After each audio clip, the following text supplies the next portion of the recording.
ያንተን ገንዘብና ሀብት መቆጣጠር። ንገሪኝ። አንተም ማግባት፣ ያንተ ሚስት መሆን። አመኝ ቤሌን፣ አገባሻለሁ። ቤሌን ቤሌን አልኩ። ቤሌን ለማለት ፈልጌ እኮ ነው። አለው ደህና። ይገርምሻል፣ አንድ ስጦታ ነበረኝ ላንቺ። አታስታውሽኝ? እኔ ግን በደንብ ነው ማስታወስሽ።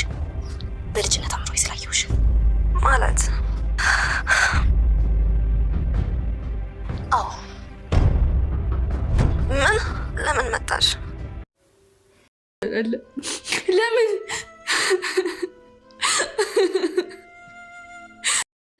እጅግ የሚገርምና እጅግ የሚደንቅ ነገር ተፈጥሯል። ድር ክፍል 11 ዛሬም በሚገርም ሁኔታ መጥቷል። የወይዘሮ ሰምሃል ገዳይ ሲፈን እንደሆነች ወይዘሮ ፔርሲን እጅጉን በሚያሳዝን ሁኔታ ቪዲዮ ይዛባታለች። ሜርሲን አጥፍጣ ሁሉንም ነገር ወጥመድ ውስጥ እያስገባቻቸው ነው። ጄሪን ሲፈንን አሁን በእጇ መዳፍ ውስጥ አስገብታቸዋለች። የአቶ አምናን አክስት እህቴ በታመመችው ህመም አልሞተችም፣ የሆነ ችግርም አለ በማለት እንግዲህ የገባውልሽን ቃል እተገብረዋለሁ፣ በአንቺ ቦታ ተተክቼ ለልጅሽ በደንብ እንከባከበዋለሁ፣ ደምሽ ፈሶ አይቀርም፣ በቀልልሻለሁ ብላለች። እጅግ የሚያሳዝነው ነገር ሁሉም ነገር በቀል ሆኗል። ወይዘሮ ሰምሃል እንግዲህ ከመሞቷ በፊት ፔሪን አንቺን ለልጅ ሚስት ትሆኛለሽ፣ አንቺን ነው የመረጥኩሽ፣ ግን እሱ ላይ ግባባሽና ላይ ጠጋሽ ይችላል፣ ሴት ስለሆንሽ ብልሃተኛ ስለሆንሽ እንዴትም ብለሽ ተግባቢው ብላ የነበረቻትን እያስታወሰች ፔሪን በጣም እያለቀሰች ነበረ። አቶ አምናን በጣም ስሜታዊ ሆኖ ውስጡ ተጎድቷል። እናቴ ሳጣሽ ፍቅርሽ በዛብኝ፣ እናቴ ሳጣሽ ጎዶሎነት ተሰማኝ፣ እናቴ ሳጣሽ እያለ እንግዲህ መጽናናት አቅቶታል። የተከበራችሁና የተወደዳችሁ ውድ ቤተሰቦቼ ወይዘሮ ፔርሲን ዛሬ ደግሞ ሌላ ወጥመድ፣ ይቺ ሴትዮ ሁሉንም ወጥመድ ውስጥ አስገብታ ምንድን ነው ፍላጎቷ? ይህን ያህል አረመኔና ጨካኝነቷን ያሳየችው። ምክንያቱም ኦልሬዲ ሲፈን ወይዘሮ ሰምሃልን ስታፍናት ስትገላት እያየች የእውነት መሞት ስለምትፈልግላት ነው። በፊቱም መድኃኒቱን የመረዘችባት ኦልሬዲ እንድትሞትላት ስለምትፈልግ ነው። ማን ይግደላት? መድኃኒቱ ባይገላት እንኳን ያልጋ ቁራኛ አድርጎ ያስቀምጣታል የሚል ነበረ እና ግን ኦልሬዲ ሲፈናፍና ስትገላት ካየች ሁሉንም ነገር ማስጣል ማትረፍ ትችል ነበረ። ግን ወይዘሮ ሜርሲን እንግዲህ ወይዘሮ ሰምሃል እንድትሞትላት ስለምትፈልግ ነው ጸጥ ብላ ቪዲዮዋን ቀርጣ ቀን ጠብቃ ለሲፈን ያሳየቻት። ለሲፈን ያሳየቻት ለምንድን ነው? አሁንም ከባድ ነገር ትፈልጋለች። ሲፈን ድርጅት ውስጥ ስለምትሰራ ኦልሬዲ የድርጅቱን ፋይሎች ዶክሜንቶች ኦልሬዲ አሳልፋ እንድሰጣትን ፈልጋ ሊሆን ይችላል። የአቶ አምናን አክስት ወይዘሮ ፔርሲን እንዴት ወደዚህ መጣች? እንዴትስ ሆኖ? እሷ ጋር እኮ አይዋደድም። አምናን የማያውቀው ብዙ ሚስጥሮች አሉ። እህቴ ቃል የገባውልሽን እተገብርልሻለሁ በማለት እንግዲህ ወደ አንድ ስልክ ተደውሎ እባክህን ወደዚህ ቤት ተቆርጦ የተላከው እጅ አለ። ይህ ደግሞ አምናን የማያውቀው ድብቅ ሚስጥር ስላለው እንድታጣርልኝ እፈልጋለሁኝ።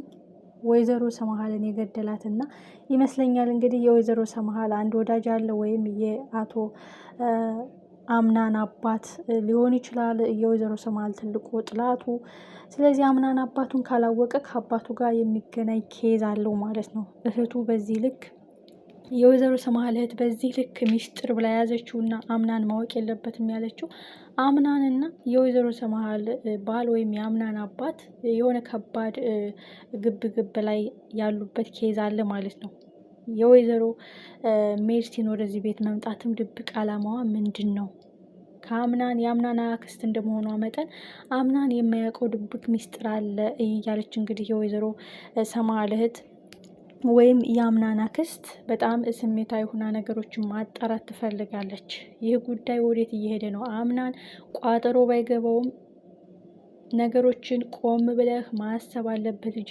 ሰው የነገረህን ሳይሆን አእምሮህ የነገረህን በጥሞና መረዳት አለብህ። አትቸኩል፣ ለውሳኔ አትፍጠን፣ ነገሮችን ደጋግመህ አስባባቸው እያለች የምትነግረው እናቱ በጣም እያሰበ ሲያለቅስም አይተነዋል። መጽናናት አቅቶታል፣ መበርታት አቅቶታል። እንዴትስ ልርሳት፣ እንዴትስ ልጽናና፣ እንዴትስ ልበርታ እያለ እንግዲህ ፔሪን እና አምናን በጣም ስሜታቸው ተጎድቷል።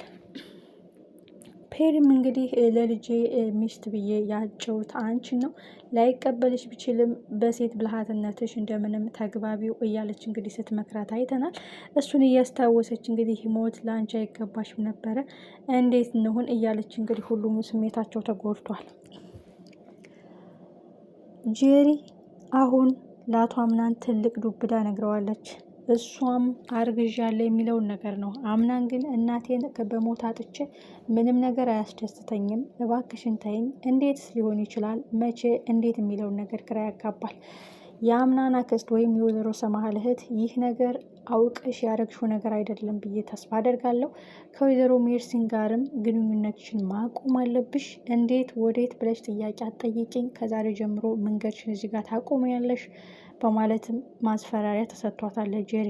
ጄሪ ደግሞ የዋለ ወይዘሮ ፔርሲን ምንም ነገር ናት፣ ባዶ ብርጭቆ እንደማለት ናት። መልሹ ቀልሹ እያለች ወይዘሮ ፔርሲንም እንግዲህ ወጥመድ ውስጥ ብታስገባትም ጄሪ ግን ወይዘሮ ፔርሲን ወዳጅ መስላታለች። የወይዘሮ ሰማሃል እህት ግን አሁንም እህቴ በሰው እጅ ተገላ ነው እንጂ የእውነት ህመሟ ለሞት የሚያደርሳት አይደለም በማለት ጥርጣሬዋን አጠንክራለች። በጣም የሚያሳዝነው ጉዳይ ግን ሲፈን ናት። ሲፈን አሁን በደንብ ወጥመድ ውስጥ ገብታለች። እበቀላለው ብላ የመጣችው ሲፈን እሷ ሳታስበውም ወጥመድ ውስጥ ገብታለች። ይህ ጉዳይ ለወይዘሮ ፔርሲን በደንብ እየጠቀማን ነው። ጄሪን በእጁ አስገብታለች፣ ሲፈንንም እንደዚሁ በእጁ አስገብታለች። አሁን የወይዘሮ ሰማሃል እህት ወይዘሮ ፔርሲን ወደዚህ ቤት የመጣችበት አላማን አጣልታ ስትደርስበት ከዛ ቤት የሚያስወጣ ኬዝ እንኳን ቢገጥማት የምትወጣበት አጋጣሚ የለም።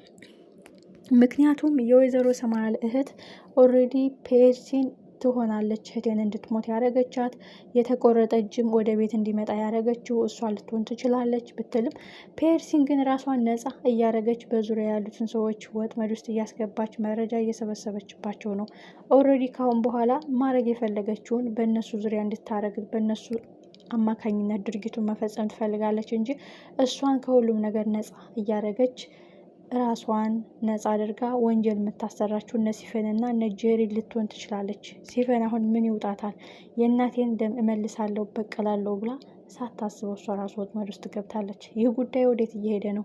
የወይዘሮ ሰማሃል እህትም በፍጹም እህቴ ሚስጥርሽ ሚስጥሬ ነው፣ አምናን ማወቅ የለበትም ያለችውስ ሚስጥር ምንድን ነው?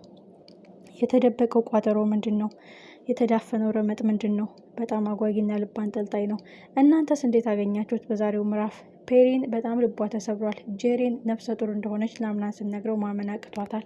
በቀጣይ ክፍልስ ምን ይፈጠራል? ሁላችንም በጉጉት